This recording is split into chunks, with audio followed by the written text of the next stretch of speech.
Hey, this is Jeff, the trainer with Abs and Aprons, and today we're going to talk about how to politely decline certain foods when you visit family and friends. You ever went by somebody's house that was a good close friend of yours, and right when you walk in the house, it smells so good, but you're trying to drop like 15 pounds, 10 pounds, and they tell you, sit down, come on, sit down, have something to eat. And you sit down and you see what they're serving. It smells good, it looks good, it probably even tastes good, but your goals are way more important. Nobody cares about your goals more than you. So let's say, for instance, if you're at somebody's house and they're serving, let's say, a big plate of food. You got some greens, you got cabbage, you got cornbread, you got pork chop. You have a couple of options here. You can take the plate and actually just ask for just the green that fits your lifestyle. Or you can just eat half the plate. Or if you don't want to eat the plate at all, you can ask them, say, hey, do you have anything else besides this, because I don't eat XYZ. Let's say if you're in a situation where you don't want to eat none of the food. You can say, hey, I just came over real quick. Don't mean to be rude, but I just want to talk to you about something, and exit. Or if you came over there for the setting and you don't like none of the food itself, you can actually just say, hey, I'm on a diet right now, no offense. Smells real good though, but I'm gonna respectfully decline the food. Now you might actually get some pushback, and I know I have, right? Look at Mr. Alkaline. He's on a diet.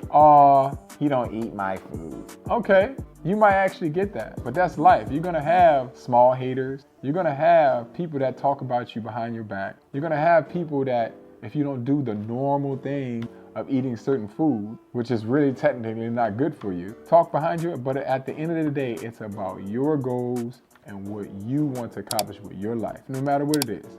I'm just using fitness as a platform, diet and nutrition. There was one time I had a situation. I was going over to friends and family for Thanksgiving. I was on this quest to actually drop like 10 pounds, and I've already got down to 5. So I ended up going to friends and family's house, and instead of eating a lot of food, I just had one plate of food. A lot of people, when they go to Thanksgiving, they'll start eating this or eating that. Just pace yourself, and I had just had one plate. And on that plate, I didn't choose a lot of certain foods.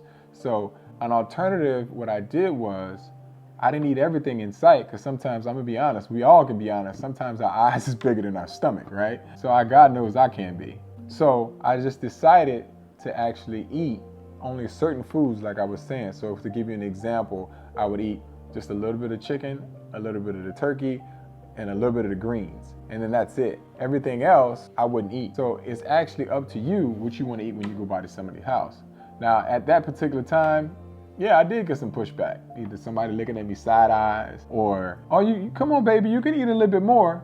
No, I think I'm good. This and that. I'm a little full right now. I'm going to pace myself. Or you'll get certain family members that, come on, let's eat another plate. Oh, you got to try this. You got to try this. This pumpkin pie, this pecan pie, this banana nut bread. But in the back of your mind, you should know that you have goals. In the back of my mind, I knew I had goals, which is to lose that extra 5 pounds. That's what I knew in the back of my mind. Certain people are not going to actually have the same goals as me.